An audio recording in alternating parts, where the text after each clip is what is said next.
आपको एक और गाइडलाइन दी जाती है, आपको एक और हिदायत दी जाती है कि जब आप गुरु जी के पास जाते हो, प्रणाम करते हो, इस समझ लेना पुण्यात्माओं, परमात्मा की वाणी है कि गुरु गोविंद कर जानियो और रहियो आज्ञा माही, मिले तो दंडवत बंदगी नहीं पल पल ध्यान लगाए। अब जैसे आप यहां से जाओगे शरीर छोड़ के, ये तो छूटेगा, आपको मालूम है सबको। हम चाहते तो नहीं है कभी मृत्यु हो, लेकिन या तो होगी होगी, वो माल्य के आधार पे है। अब तो आप भक्त हो गए, आपकी मृत्यु तो भगवान कबीर साहब के हाथ में है। आप कहोगे तब होगी, कई बार कह लोगे जब होगी। अब काल नहीं मार सकता आपको, अकाल मृत्यु नहीं मर सकते आप, अगर नियम ठीक रखोगे।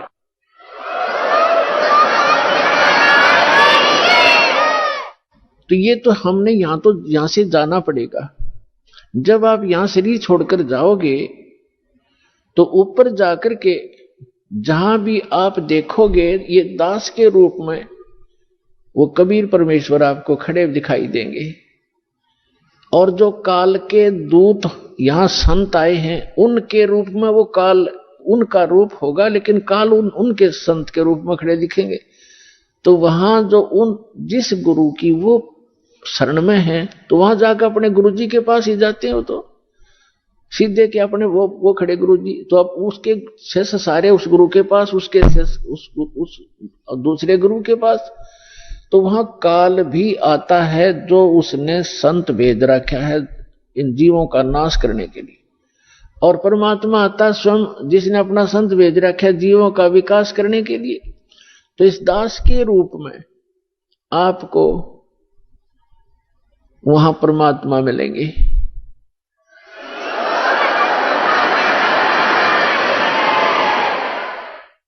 और आपको एक और गाइडलाइन दी जाती है, आपको एक और हिदायत दी जाती है कि जब आप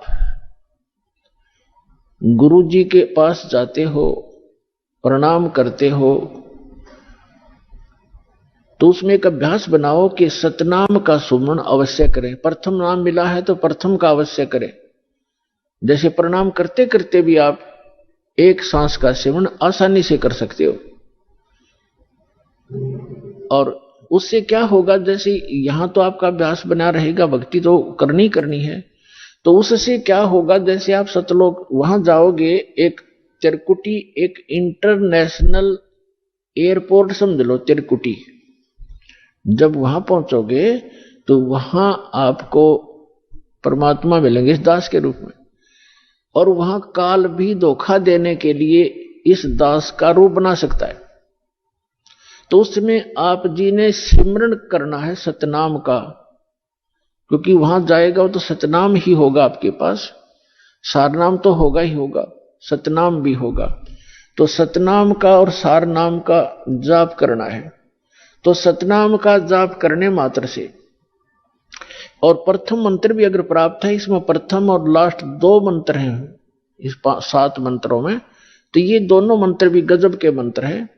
इनका भी जाप करने से क्या होगा, यदि सामने काल परमात्मा की बजाय स्वयं आकर के दास का रूप बनाकर खड़ा हो जाएगा, तो इस सिमरन से उसका तुरंत चेहरा बदल जाएगा, उसके ऊपर का आवरण हट जाएगा, उसकी वास्तविकता वो भूंडी शकल दिखाई देगी। फिर आप अपने आप दूर हो जाओगे, फिर इधर उधर देखोगे। अब थोड़ा सा एक प्रश्न सुनाते हैं आपको, क्योंकि सत्संग के अंदर बहुत से हिदायत देनी पड़ती है। तो ये सुमन करने से भी अगर शकल नहीं बदलती है तो आपके ओरिजिनल गुरुजी और ओरिजिनल गॉड हैं। एक समय एक इंद्रमती नाम की एक रानी थी, चंद्र विजय राजा की। एक चंद्र विजय नाम का राजा था, उसकी इंद्रमती नाम की एक रानी थी, और वो बहुत भक्तनी थी भगवान की। फिर पिछले जन्म से, पिछले पुण्य से ही अच्छी आत्माएं राजा बनती हैं, रानी बनती हैं, और इतना सुख होकर के भी जो परमात्मा की तरफ में भगवान की भक्ति में लगे होते हैं वो पुण्यात्मा विशेष होती है। वो माई जो है उसने एक गुरु बना रखा था।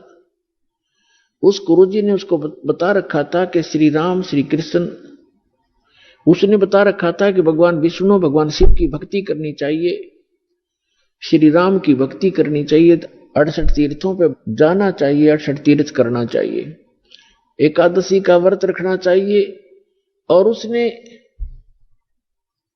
अब जैसे एक नियम है, कहते हैं धन चाहे तो दान कर और मोक्ष चाहे भज राम। तो हमने यहां इस काल के लोक में रहना है तो धन भी चाहिएगा और राम भी प्राप्त करना है, तो हमने दान भी करना है और सच्चा नाम भी जपना है। अब उसके गुरुजी ने बता रखा था कि बेटी पिछले जन्म में तेने बहुत पुण्य कर रखे हैं, घने धर्म कर रखा है, जिस कारण से तू रानी बन गई। आगे ऐसी ही अच्छा जीवन प्राप्ति के लिए आप साधु संतों को भोजन करा कर बेटा, वैसे तो आए अतिथि को भी भोजन करा दे, उसका भी पुण्य है, लेकिन भगत संत को भोजन कराने का न्यारा फल मिलता है। अब जैसे आपके पास पशु हैं, भैंस या गाय, एक भैंस या गाय है जो दूध देती है और अन्य भी पशु हैं जो अभी दूध नहीं दे रहे, वो भी अपने पालने ही पड़ते। अब एक तो उस दूध ना दे रहे पशु को जो चारा दिया जाता है, आहार खिलाया जाता है, वो भी हमारा कर्तव्य बनता है। लेकिन जो दूध वाले को जो चारा चराया जाता है, बिनौले खल आदि हम डालते हैं, तो वो तुरंत लाभ दे देता है।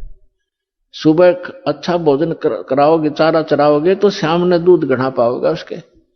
तो इस प्रकार संत और भक्त होते हैं दूध वाले, और अन्य जो अतिथि आते हैं जो भक्त नहीं, भक्त तो अच्छी बात है ना, तो वो भी एक कर्तव्य जानकर हमने उनको भी अवश्य भोजन कराना चाहिए और आतिथ्य सत्कार से कराना चाहिए। लेकिन साधु संतों का भोजन कराया हुआ अत्यधिक लाभ देता है। अब साधु संत भक्त भले ही वो शास्त्र विरुद्ध साधना कर रहे हैं, लेकिन पूर्व जन्म के वो पुण्यकर्मी प्राणी हैं, वही भटक रहे होते हैं।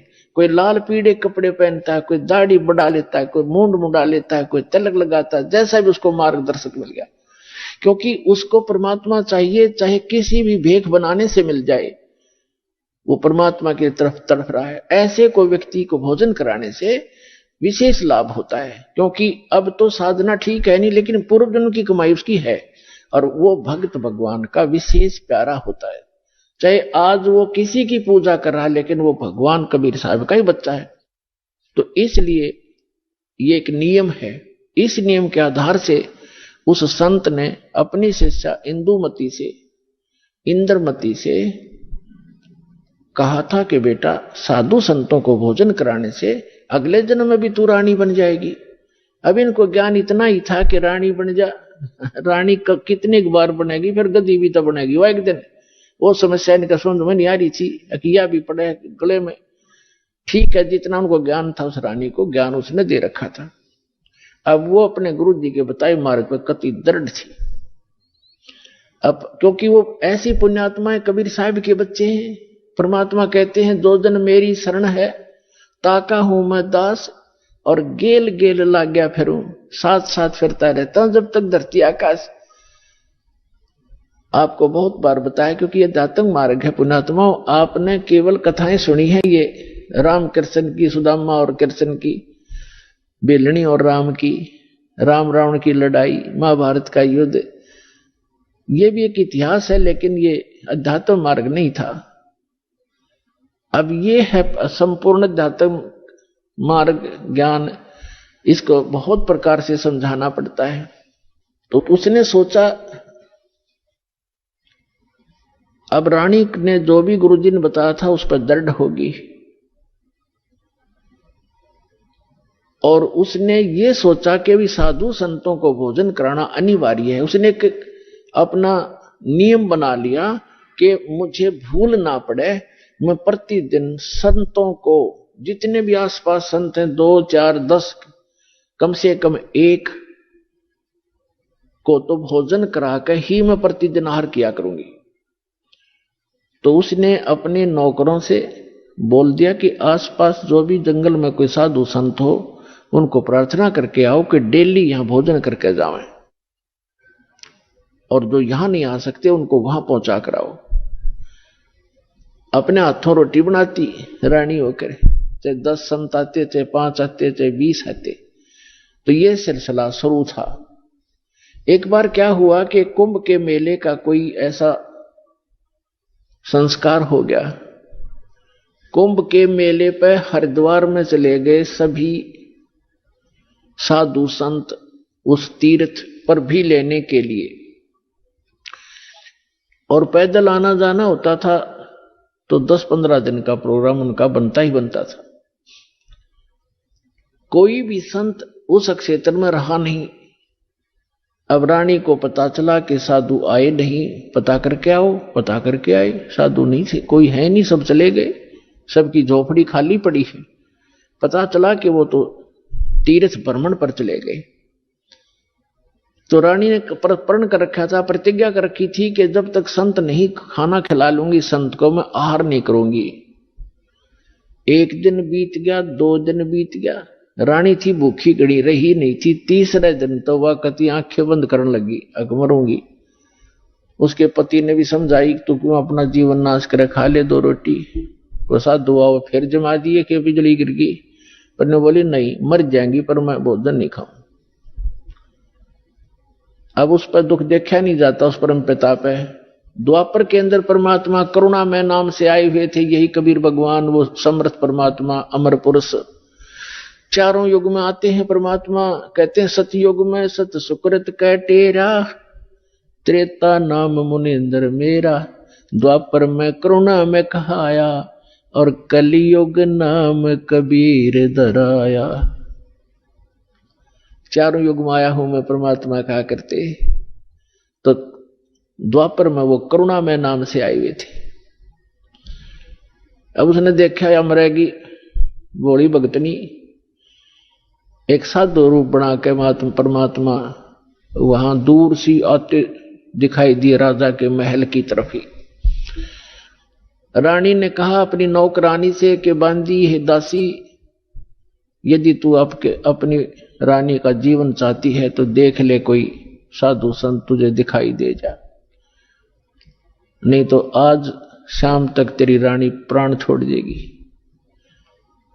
अब वो दासी दुखी होकर के ऊपर चढ़ गई महल की अटारी पर, और वो कहां देखा बेचारी, उसने क्या देखा कि सामने एक संत रूप में, सफेद कपड़े, दाढ़ी बड़ी हुई, सिर पे छोटे छोटे बाल हैं, आ रहा है एक सिंपल साधु, गले में माला टांग रखी। दाता ने थोड़ा ईसा दिखाया कि जानो महात्मा सा भी जच्चा है ना, तो हम महात्मा उनको मानते हैं जिनकी दाढ़ी बढ़ रही हो, लंबे लंबे बाल हो, तिलकला रखा हो, 5-4 माला डाल रखी हो, बिंदी बंदी टिक्की ला रखी हो। तो परमात्मा ने इसीलिए वो थोड़ा सा वेशभूषा बना रखी थी। रानी वो नौकरानी स्पीड तक नीचे आई और रानी से कहा कि एक महात्मा सा नजर आवा है, कपड़े तो लाल हैं नहीं पर सकल साधु जैसी लगती है, कहो तो लाऊं बुला के। अकेला बहन ले आ जैसा भी हो। अब वो नीचे गए, इतने परमात्मा भी महल के निकट से आ गए। नौकरानी ने प्रणाम किया और कहा महाराज आपको हमारी रानी याद कर रही है। परमात्मा ने पूछा आप कौन हो? कि मैं नौकरानी हूं। तो परमात्मा ने कहा बेटा रानी को यदि गरज है संत की तो यहीं आजा गली में, हम किसी के घर नहीं जाया करते, और हम घर जाओ और उसका पति कह दे तू आया किस लिए यहां, उसने गरज है तो यहां आ जाएगी। उसने जाके बता दिया कि साधु ऐसे ऐसे कह रहा, तो उसका और पक्की जचगी कि 1 नंबर का महात्मा है। नहीं तो नो कोई कह देगा अपने रानी बुलावा, ये तो नो बाछड़ू की तरह भाग गया आकर बच्चे की तरह, पैसे के लालच में अच्छा हलवा मिल जाएगा, और वो उड़े डट गए अगर रानी को गरज है तो यहां आ जाएगी बेबे। तो रानी ने कहा मेरा पकड़ हाथ मुझे सहारा दे, नौकरानी ले चल मुझे ऐसे महापुरुष के दर्शन करा दे, मर जाऊंगी तो भी अच्छा ऐसे संत के दर्शन करके। ऐसा दृढ़ आदमी आज पहली बार सुन रहा हूं। तो रानी को ये कहने वाला कि यहां आ जाएगी जब गरज पड़े तो, क्योंकि पिछले संस्कार से ऐसे भाव उत्पन्न हुआ करते हैं साधु भक्तों में। तो रानी ने जाकर देखा वो मालिक का चेहरा, विश्व में सबसे न्यारे सुंदर थे कबीर भगवान, जितनी बार भी आए हैं, और चरणों में मत्था टेका और कहा महाराज आप भोजन कीजिए, आहार कीजिए। परमात्मा बोले चल बेटा आहार कर लेते हैं। बैठ के जाकर एक आसन लगा दिया। रानी ने दुखी सुखी होकर नौकरानी के सहयोग से स्वयं भोजन बनाया और कहा महाराज जी भोजन पाओ। तो परमात्मा ने कहा बेटा आप इतना कोई रोग है आपको क्या, इतनी अक्षीण कैसे होगी? तो उसने सारी कहानी बताई कि मैं प्रतिदिन एक साधु को भोजन करा के भोजन करती थी। संत रहे नहीं क्योंकि वो उस पे कुंभ के मेले में स्नान के लिए चले गए। आज तीसरा दिन आ गया महाराज जी, आप नहाते ताज में मर जाती।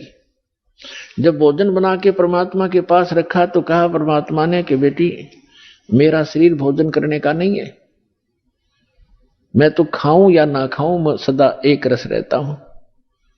तो रानी बोली जी ठीक है, भोजन नहीं खाओगे तो मैं भी नहीं खाऊंगी, मरना मंजूर है मुझे, मरना ही मुझे उचित है, मैं अपना जो है ना प्रतिज्ञा नहीं भंग कर सकती। तो परमात्मा ने कहा कि ला बेटा, कहते समर्थ इसी को कहते हैं जो चाहे सो करते। मालिक ने भोजन करा, फिर उससे पूछा बेटा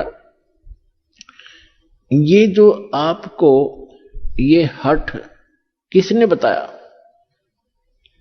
रानी ने कहा कि मैंने अब गुरुजी बना रखे हैं, हमारे गुरु बहुत अच्छे हैं।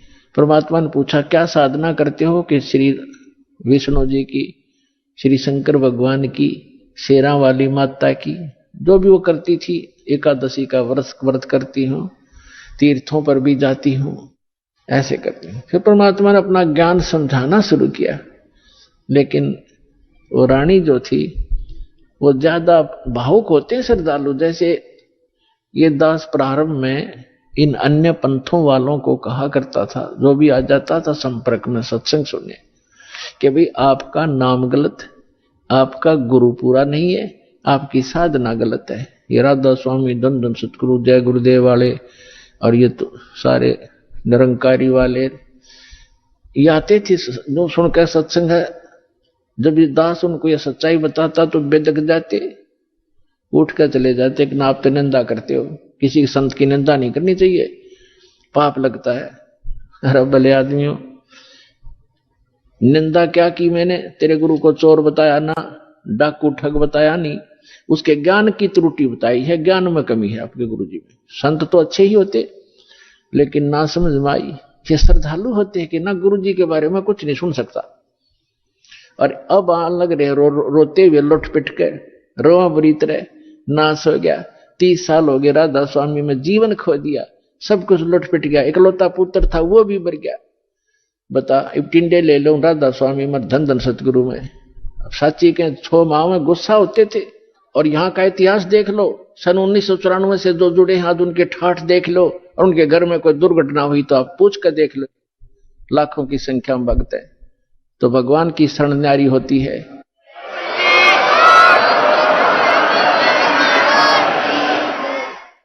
एक भगत से उसके सुख पूछने लग जाना, आपका दिमाग फेल हो जाएगा और उसके मुंह का थूक सूख जाएगा, पर उसके गुण भगवान के वो बताने से बंद नहीं होगा आपको, जिसने 5-4 वर्ष से भी नाम ले रखा है।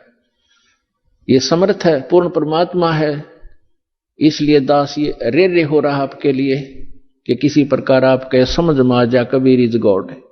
दास का काम पूरा हो, फिर तो आपका डूंडा पाट जाएगा, पर ईश्वर में एक ही रस हो जाएगा कुछ दिनों में। तो रानी क्या कह रही है?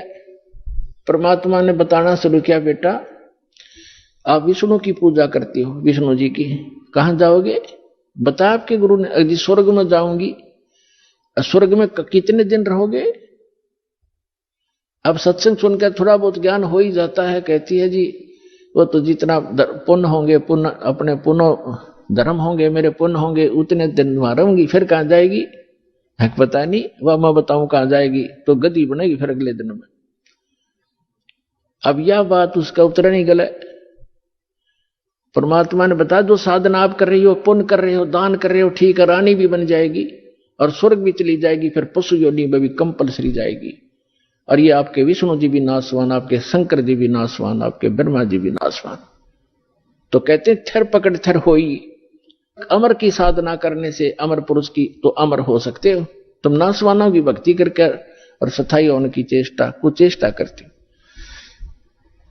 अब वो रानी कहने लगी, मुंह बना लिया रानी ने, इंदुमती ने, कि महाराज जी ये संत है ना, ये एक दूसरे की निंदा कराया करें, और मेरे गुरु जी के बारे में देखो आप कुछ ना कहिए, जो मेरे लिए तो भगवान है। परमात्मा बोले, बेटा अगर गधे ने कोई गाय को है और गधी को कोई ये बताओ ये गधी है गाय नहीं है बेटी, और वो नौका तो मेरी गाय को गधी क्यों बताता है, तो दुख नहीं मान्या करते, उसकी जांच करे सचमुच क्यों कहा इसने ऐसी ऐसी कड़वी बात, लेकिन वो नहीं मानी। अपने आत्माओं अपने बच्चों तक पहुंचने के लिए परमात्मा ने कितना प्रयत्न करना पड़ता है, इन काल के दूतों ने ऐसा उलझा दिया। अब परमात्मा ने बहुत कोशिश की कि बेटा मैं तेरे हित की बात कह रहा हूं, मैं तेरे गुरु जी को चोर नहीं कहता, गुंडा डाकू नहीं कहता, उनको ज्ञान नहीं है, वो विष्णु जी को समर्थ शक्ति बताते हैं, विष्णु जी खुद नाशवान है, तो आपकी रक्षा कैसे करेगा वो? शिव जी को आप भगवान मानते हो। परमात्मा ने बताया कि जिस समय भस्मागिरी नाम का एक संत भगवान तेरे शंकर जी के सामने ऊपर ने पैर नीचे ने सिर करके 12 वर्ष तपस्या की, आपने पढ़ा होगा पुराण में, कहां जी पढ़ रखा है, सुना है, पढ़ा भी है। और जब भस्म कंडा शिव से मांग लिया और भगवान शिव को मारने की चेष्टा करने लगा वो भस्मासुर, तो भगवान शिव जी ने क्या किया, भाग्य थे ना वो, तो वो अविनाशी है, जिनको तो अविनाशी मान रही उनसे तू रक्षा की बात देखे, सुरक्षा उन वो आप सुरक्षित नहीं। अब बात सारी साची, पर गुरु जी के बारे में सुनना कति पसंद नहीं, वो पिछला रंग चढ़ रहा है कसूता। तब परमात्मा ने कहा बेटा मान से मत मान, देखो मैं वैसे अपने आप को भगवान कहें तो कोई ना कतिये ना मानने जनता। परमात्मा ने कहा कि जिस भगवान की मैं भक्ति बताता हूं वो अजरो अमर है, उसकी भक्ति करने से आपकी आयु भी बढ़ जाएगी, जो मंत्र मैं दूंगा, और जो मंत्र आप जाप करते हो इससे आपकी उम्र ना बढ़ सकती ना घट सकती, और हम जो मंत्र देंगे उससे आपकी जितनी आयु आप चाहोगे वो बढ़ जाएगी। तो वो फिर भी ये कहती है जी इस तरह की बातें तो ये संत आपस में खूब जानते हैं, मुझे तो अपना गुरु बिल्कुल मेरे हृदय में समा रहे हैं। तो परमात्मा ने कहा ठीक है बेटा, साच कहूं जग मानने नहीं और झूठ कही ना जाई हो, और ब्रह्मा विष्णु शिव जी दुखिया जिन ये राह चलाई हो। तो परमात्मा ने कहा कि ठीक है बेटी मैं चला, मान जाए मत मान, मेरा फर्ज था तेरे को सच्ची बात बताने का, और आज से तीसरे दिन तेरी मृत्यु होगी, ना तेरा गुरु बचा सकेगा, ना तेरा विष्णु, ना तेरा शंकर जी बचा सकेंगे, और ना तेरा भक्ति यो मंत्र बचा सकेगा। और न्यू कह के महाराज जी उठन लगे, चरना पड़ गई। अब मौत दिखे है ना, जब जच्चा खाई बूढ़ी बन गया दे। साधु संत झूठ नहीं बोला करते, चरणों में गिर गई और कहने लगी महाराज सचमुच। परमात्मा बोले तीसरे दिन आगे तेरी शेष आयु नहीं है और 83 लाख योनियों में जाएगी तू। फिर बोली महाराज जी फिर क्या करूं मैं? मैं मंत्र दूंगा बेटा, मंत्र जाप करिए और उस गुरु जी से बात भी मत करिए जो दुश्मन है तेरा। अब कहते हैं ना अपने लागे चाहे दो उपदेश तो ते सारा मर जा पर अपना नंबर ना हो, इतना कोई दिक्कत नहीं। जब अपना नंबर आता दिखा ना जब की बंद है जीव की, तब सारी मान ली। ठीक दी जैसे आप कहोगे न्यू कर लूंगी, और मन में नो सोच रही कि देखूंगी तीसरे दिन क्या होगा। दीक्षा ले ली और गुरुजी ने बताया कि बेटा तीसरे दिन काल आवेगा और मेरे रूप में आवेगा। अरे एक ध्यान रखना, जो मैंने आपको मंत्र दिया है प्रथम, जब वो निकट आवे तो पहले आप इस मंत्र का जाप करके और फिर प्रणाम करना। इस मंत्र का जाप करना, वैसे तो प्रणाम नहीं करना पहले। देखो उस समय उन्होंने विशेष हिदायत इसलिए दी थी, आगे के लिए फिर परमात्मा ने बताया था वैसे संत आवा पहले दंडवत करे और फिर उनसे प्रसन्न करे, उनसे कुशल मंगल पूछे। लेकिन उस दिन परमात्मा ने विशेष हिदायत दी थी, क्योंकि उसका अभ्यास नहीं था लड़की का, इसलिए कहा कि जब मैं आऊं यानी मेरे रूप में काल आवेगा और तू भावुक होकर के बगैर मंत्र जाप किए चरण मत छूना, पहले मंत्र जाप करना और फिर चरण छूना। अब रानी ने किसी को बताया नहीं, ने सोचा क्या पता सच्ची है कि झूठी है। ठीक अगले दिन के 12-1 बजे के आसपास परमात्मा के रूप में काल गया, करुणामय के रूप में, और कहा इंद्रमती कहाँ है बेटा। अब इंद्रमती ने देखा गुरुजी आगे, लेकिन वह बात उसके हृदय में गड़ रही थी। गुरुजी ने ये भी बात कही थी, तो उन्होंने प्रथम मंत्र सिमरण कर दिया। वो सारा जो कंप्लीट कोर्स यही है, वो जो आपको दे रखा, उसके प्रथम मंत्र के प्रथम नाम से ही एकदम उसका स्वरूप बदल गया, और ऐसी विकराल चेहरा, लंबे दांत और मोटी मोटी आंख, बेहुद्दी सी विकराल सी शरीर दिखाई दिया। तब उस काल ने देखा कि तेरा तो इसने आवरण तार दिया, न बोला अब तब बचगी तू, तेरे पास मंत्र जबरदस्त है, तुझे फिर देखूंगा। अब रानी का जान बची लाखों पाए और गुरु जी के 100 शुक्र मनाए। अपने नौकरों को बताती है काल आया था, आज मेरी मृत्यु होनी थी, मैंने जो गुरुजी बनाए हैं मेरी उम्र बढ़ा दी। अब ना तो राजा को बताई, उसके दरबार में जाके राजा ने बोला तू पड़ी रह, काल आ जाता तने छोड़ जाता, ये तुमने ऐसे कहती रहती हो, कोई कुछ कह दे उसकी बातों में आ जाती है। तो उसके साथी भी तेरी बेचारी के साथ वो राजा की के माने वो आगी वापस, शुक्र मनाया रख, आगी तो तेरी टलगी मृत्यु, छाटते आके लेट गए। भगवान हे परमात्मा दया करिए, आपने इसे गुरु मिला, ऐसा मंत्र दिया और मेरा जीवन रक्षा होगी। अब वह लेट गई बेड पे कति खुशी बना के, इतने में काल सर्प बन के आ गया। सर्प बन के आया और रानी के डस दिया, डसते उसकी आंख खुली और फिर वो ऐसे ऐसे जाता दिखा, उसने शोर बचाया, भागियो, डस ली सर्प ने, डस ली सर्प ने, डस ली। नौकर नौकरानियां आए, बाजे लठले, वो लंबा महल था राजा का, वो जो जाता दिखा सबने और मोरी में से निकल गया। रानी मृत्यु को प्राप्त होगी। राजा के घर तक सब प्रकार के वैद्य उपस्थित रहते थे, डॉक्टर बुलाए, वैद्य बुलाए, गार्ड बुलाए, सारा कुछ कर लिया और सब ने मृत घोषित कर दी। तब परमात्मा आ गए तो नौकर नौकरानियां कहने लगी, जिन देखे थे भगवान उस दिन, वो नौकरानियां कहने लगी महाराज जी आपकी शिष्या को सर्प ने डस दिया, तब सर्प से मृत्यु होगी, हाहाकार मच गई। तो परमात्मा ने एक बहाना सा करा, मंत्र सा बुदाया और कहा उठ बेटी, 1 सेकंड में रानी खड़ी होगी। बोलो सतगुरुदेव।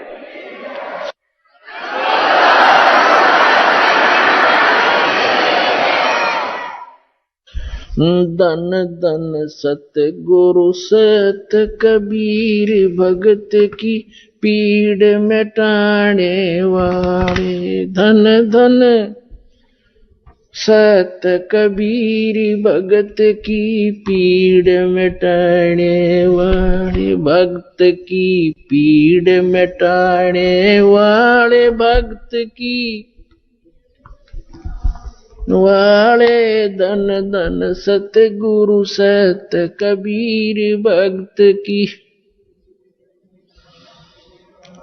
रहे नल नील यतन करे हार, तब सतगुरु से करी पुकार। रहे नल नील यतन करे हार, तब सतगुरु से करी पुकार। जा सतरे खालखी अपार, सिंधु पे सिलाते रहने वाले। जा सतरे खालखी अपार, सिंधु पे सिलाते रहने वाले। धन धन सतगुरु सत कबीर, भक्त की पीड़ मिटाने वाले भक्त की, पीड़ मिटाने वाले भक्त की, धन धन सतगुरु सत कबीर भक्त की। डसी सर्प ने जब जा पुकारी, इंद्रमती अकुलाए। डसी सर्प ने जब जा पुकारी, इंद्रमती अकुलाए। आपने तुरंत करी सहाय बेरूली, मंत्र सुनाने वाले आपने तुरंत करी सहाय बेरूली, मंत्र सुनाने वाले। धन धन सतगुरु सत कबीर। भक्त की पीड़ मिटाने वाले, भक्त की पीर मिटाने वाले। धन धन सतगुरु सत कबीर भक्त की। दामोदर सेठ के होठ अकाज, अर्ज करी डूबता देख जहाज। दामोदर सेठ के होठ अकाज, अर्ज करी डूबता देख जहाज। लाज मेरी रखियो गरीब नवाज, समुद्र से पार लंघाने वाले। लाज मेरी रखियो गरीब नवाज, समुद्र से पार लंघाने वाले। धन धन सतगुरु सत कबीर भक्त की। भक्त की पीड़ मिटाने वाले, भक्त की पीर मिटाने वाले। धन धन सतगुरु सत कबीर। कह कर जोर दीन धर्मदास, दरस दे पूर्ण करियो आस। कह कर जोड़ दीन धर्मदास, दरस दे पूर्ण करियो आस। मेटियो जन्म मरण की तरास, वो सत्य पद प्राप्त कराने वाले। मेटियो जन्म मरण की तरास, वो सत्य पद प्राप्त कराने वाले।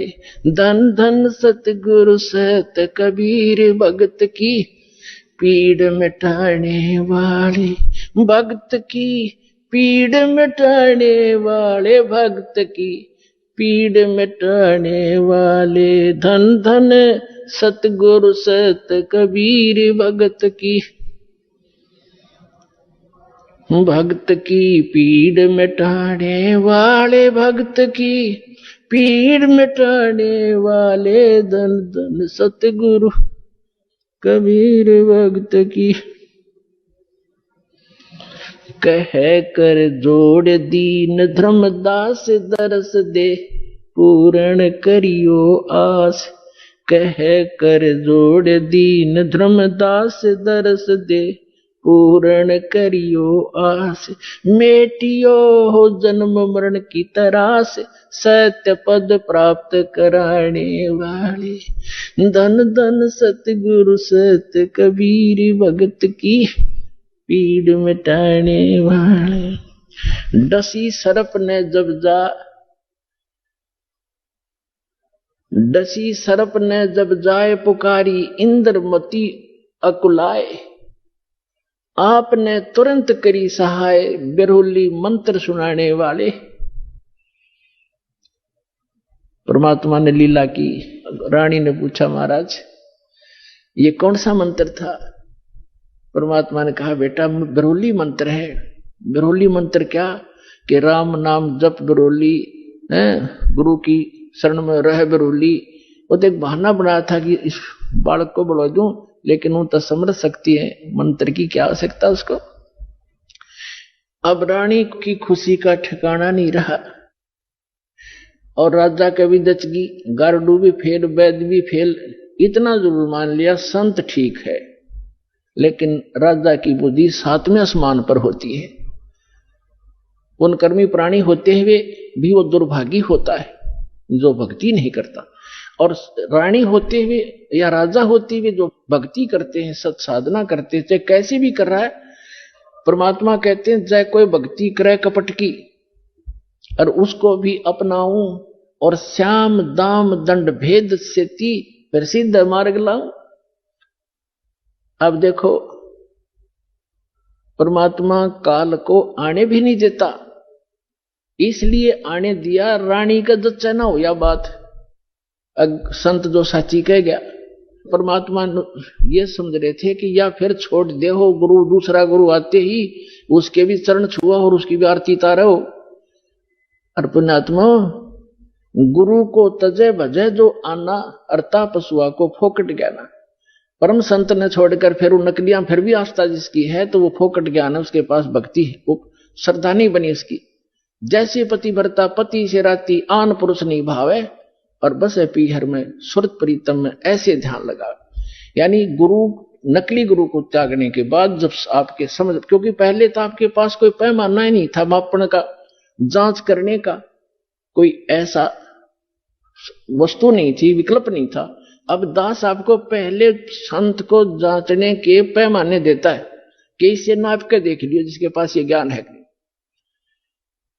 जैसे धर्मदास जी भी पहले ऐसी दूसरी साधना करता था, जब परमात्मा ने उसको सच्चा ज्ञान सुना, वो फिर भी बुद्धि भ्रष्ट हो गई थी बीच में, तो फिर परमात्मा मिले नहीं थे, तो उसने सोचा साधु संत के रूप में मिले थे, कोई भी संत मिलता धर्मदास उसके पास जाता और जाति कहता महाराज जी ठीक सो, कहा आजा बच्चा ठीक है।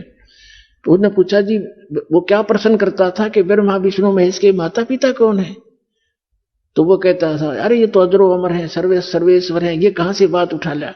तो तभी उठकर चल पड़ता था कि ना ये संत नहीं है। तो उसके पास एक पैमाना था उनको जांचने का, और जब उसने परमात्मा मिले दोबारा, फिर वो तो पूरा काम